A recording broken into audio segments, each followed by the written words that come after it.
จากทุกคนมื่อนี้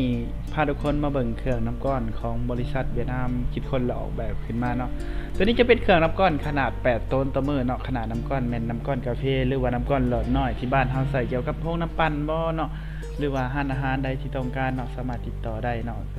หรือว่าท่านใดเนาะสนใจเครื่องน้อยเครื่องใหญ่บ่ทางบริษัทเฮาจัดหาจัดซื้อหรือว่าผลิตให้ได้เนาะทางบริษัทเฮาผลิตให้ได้ทุกเครื่องทุกขนาดเลยนับแต่ขนาด1ต้นขึ้นไปจนฮอด30ต้นต่อมือเนาะ